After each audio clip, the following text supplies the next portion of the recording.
তা আবু বকর সিদ্দিকের বাবা আবু কুহাফা মুসলমান হওয়ার পরে একদিন বললেন, আবু বকর শোনো একটা কথা বলি। কহা বলেন আব্বা। বদরের যুদ্ধের দিন আমি কিন্তু কাফেরদের পক্ষে ছিলাম সরাসরি ময়দান, আর তুমি মুসলমানদের পক্ষে ছিলা। আমি তোমারে বারবার দেখছি, আমি তোমারে কয়েকবার দেখছি, কিন্তু আমি পুত্র হিসাবে তোমার দিকে আগাইয়া যাই নাই, আরেক দিকে যুদ্ধ করছি, যেহেতু তুমি আমার ফুত। আচ্ছা, এটা কে বলছে? বাপে বলছে। এবার ফুতের কথা কি?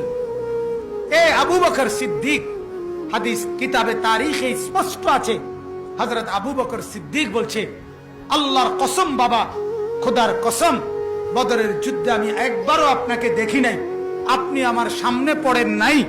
খোদার কসম, যদি আপনি আমার সামনে পড়তেন, আমার তরবারির প্রথম কোফ আপনার গর্দানি পড়ত, আমি আলাদা করে ফেলতাম আপনাকে।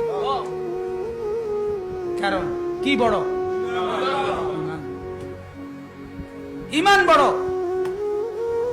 ঈমান বড়।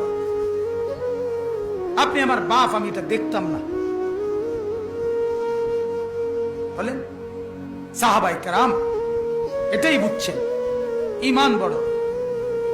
হযরত আব্দুল্লাহ ইবনে উবাই ইবনে সালুল, আপনারা অনেকেই জানেন এর নাম।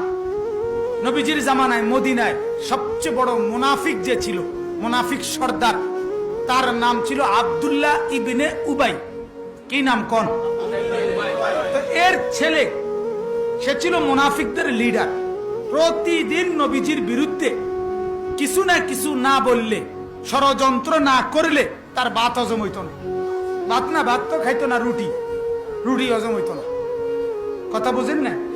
তো যারা মাঝখানে অল্প দুই একজন ঘুমাইতেছেন, তারা জিম্মাদার নিয়োগ করে দেন, অর্থাৎ আপনার পাশের জনকে দায়িত্ব দেন যে ভাই আমি তো ঘুমাইতেছি, আপনি যখন শোনেন মনোযোগ দিয়া, পরে যখন মুনাজাত হবে তখন তো আর ঘুম যেতে দিব না, তখন আপনি আমারে বিস্তারিত বলবেন কি বলছে হুজুরে, অথবা ওনার মোবাইল নাম্বার নিয়ে রাখেন, তাইলে পরে বাড়িতে গিয়া আপনি যাই না নিয়ে দয়া করে।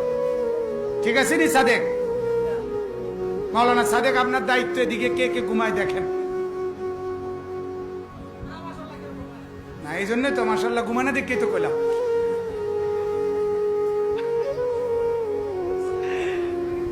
যাই হোক, তো বলতেছিলাম, কি বলতেছিলাম? হ্যাঁ,